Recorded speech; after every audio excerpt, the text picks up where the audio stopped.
If your mindset was permanently growth orientated, in other words, you wake up in the morning and all you're thinking about is how can I grow my life? How can I grow my marriage? How can I grow my health? How can I grow my business? How can I grow my friendships? If that's the one definable thought day in, day out, what that does is it takes you away from the sorting out problems and the focusing on the things that are not working. Right? So the problem that most of us have, most business owners and most people have the same issue, is that we put fires out all day. You get to the office and the first thing that happens is everybody's saying to you, we need this, at the next thing. And so you're spending a portion of your day putting out fires, fixing things, sorting out things, because you haven't enabled the right people in your organization to do these things. So instead of having a spirit of growth where everybody in your organization has that same mindset to grow the company. So think of a collective. You go out, put effort into growing your entity. That's just you, right? Now you're on your own. You heard the expression, one man can put 10 to flight, two men can put 1,000 to flight, and 3 strands of a cord cannot be broken. So imagine the dynamic if you now start breeding a growth mentality into your organization. You've got 100 employees, like in your case. How many guys work for you? 130 employees. Now imagine.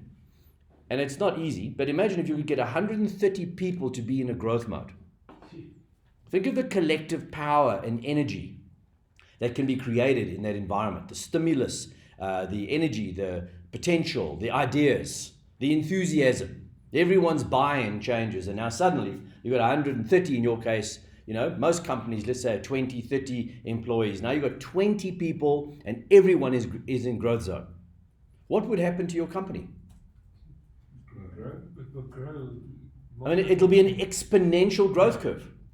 But because we don't enable our staff, because we don't encourage them to think, we don't want them to be too smart because maybe they'll leave the company and go work somewhere else. We don't want them to be too super brilliant because then they get cocky. Because people get lekker, wingerd when they think they know everything. Some people think they're harder to manage, but the opposite is actually true. My team in Klerksdorp, when I buy a book over here on my Kindle, it populates to all the devices. And we've got 5 devices that one book populates to. So if I read a great book, I send them a message and say, I've just bought this book. I want you guys to read the same book that I'm reading. So now everyone in the organization is learning what I'm learning, which means then I don't need to teach them what I've now learned because they're going to read it as well. And so sometimes we're too scared or too afraid to enable the people around us because of whatever reason. And it's normally an insecurity on your part or my part. If you are insecure, you will not grow people around you. If you're insecure, like South Africa is an insecure country. Why? The currency control exchange is there because they know if they take that away, all the money will leave the country. Because what they haven't done is they haven't instilled confidence in us. Whereas if you're in New Zealand, Australia, Europe, America, whatever else, they're not pushing their money everywhere else because they don't have to. So if you grow up in a home where your dad says, there's some wine, you can have some wine with us. And you're not hiding it away and don't touch the wine. Guess what happens? When they say don't touch, you secretly, doing a little shot there. But if you look at like Italian families and the Mediterranean families, they have wine around all the time. And they're not all alcoholics because it's in front of them. Years ago, my friend's mom worked for Beefeater Biltong. Remember Beefeater? Yeah. It was sealed in that little thingy. Remember you bought it and it was a vacuum-packed thing. And it was like, my parents couldn't afford Beefeater Biltong. But every time we visited Sean, there was Beefeater Biltong everywhere. So guess what we did? We visited Sean a lot. We visited Sean a lot. But guess what happens? After a while, it's like, haven't you got something else? This Beefeater Biltong is becoming too much.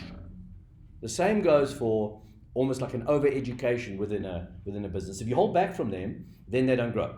And if they don't grow, then you are constantly trying to push them to grow. But if everyone's growing, the risk is they might outgrow you and leave. So how do you not let them outgrow you? You have to keep on growing even further ahead than them so that they're always going, wow, wow, wow. An employee will leave you when they feel like there's no use for you anymore, or you're not growing, or you're negative, or you're not followable anymore. You don't have a leader quality. And so they're going to leave you. Isn't that normal? Why should they stay? You get to the office and you're grumpy and you're full of shit and you're complaining all the time and everything's too much of a problem and I hate the world and I fuck you all. Imagine that's the vibe. So now you want that employee to be bought out and sold out to you, but you're not growing. So you ask yourself the question, what's the last leadership book you ever read? Leadership. I'm not talking about, business for dummies. Leadership. If you have more than 2 employees, you're leading them. You know that, eh? They are looking up to you. They're looking for a leader. So leadership book. Right? Then, what's the last communication book you read? Or got them to read? Communication. Communication skills is the epicenter of everything. Because if you don't have divisions communicating with each other, guess what happens? It's a disaster. So if they're not communicating, it's a complete and utter disaster. So communication skills. And then your sales teams or anybody that's involved in getting a customer acquisition, how many of those people are you sending on sales courses?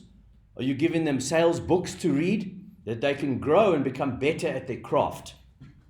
So yesterday when I did my pool talk, I was sitting in the swimming pool and I did a video. And the one guy's comment on there was, I'm in sales and, I want to be better and I really committed. And then I asked the guy in the chat, I said, when last did you read a sales book? When last did you attend a sales seminar? When last did you go and do an online course on how to become a better, more proficient, more effective closer and, getting better clients? When last did you go and learn how to become much, much better? And the answer is, no one ever invests in themselves. The employee is waiting for you to invest in them. So if they're not willing to do it themselves, then you need to do it for them. And they won't like it. So only 1.7% of people read books, read anything, right, in this country. And that's pretty much every country. If 2.5 to 3% of people were reading books, there'd be 5 bookshops in a mall. But there isn't. There's more fast food places than there are bookshops. That's why we're getting wider here and not wider here. You know what I mean? The average person spends 72 Rand a month on toilet paper and 0 a month on books. Which end are we taking care of? This one or this one? So in your respective organizations, I want you to, this is now, obviously we're now in day 3. And so now we start focusing on the growth quotient in our companies. Because now you've gone out and you've done the operational stuff, you've fixed up certain things within the organizations, which is all the tangible things that you can physically see. These are things that you can put into place and say, I've got tick box, I've done this, I've done this, I've done this.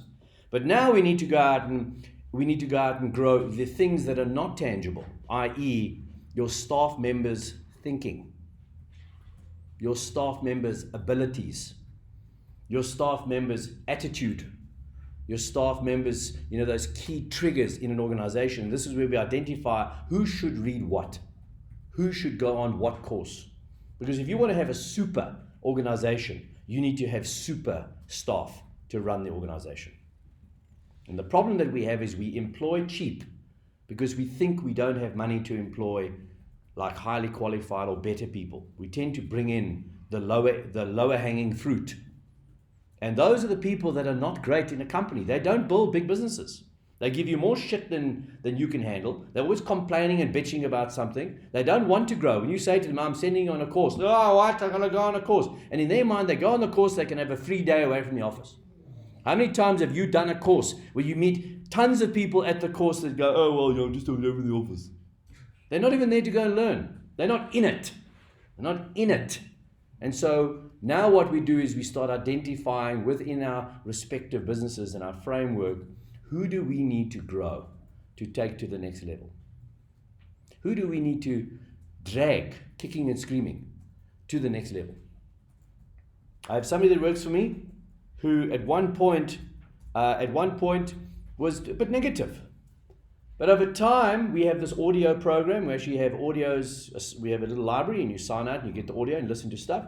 And over time, what's happened is those that are listening to these audios are starting to grow and they're starting to become flippin' amazing people. And they are so awesome to have around us. So what's happened is firstly, they're communicating a lot better. Secondly, is that their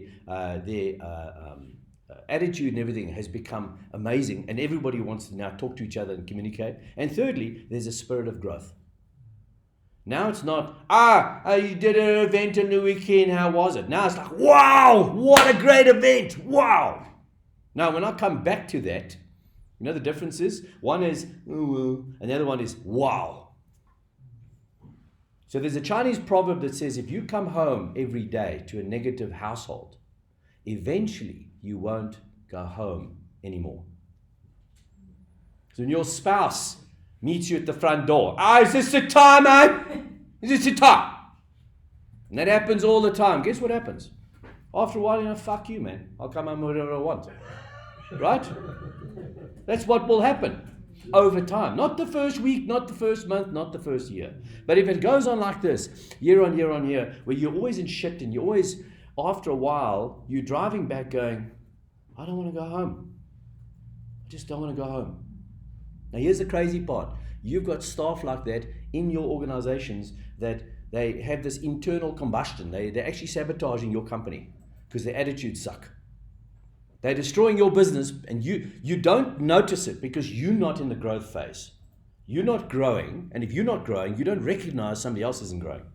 So as soon as you put yourself into that growth zone and you start saying, right, you, this is what you're going to learn, this is what you're going to do, and we start all growing together, when you get that zone going, that's when you start building great companies that you can't wait to get to the office. You actually drive a bit faster to get there because you want to meet up with these awesome people around you. Is that what you currently have? Or do you have a bunch of whiners crying about how little they're earning? I cleaned up about 6 months ago, a year ago. Yeah. Got rid of all the shit. But you're so right. I used to walk into that. Last year, this time, I walked into my business and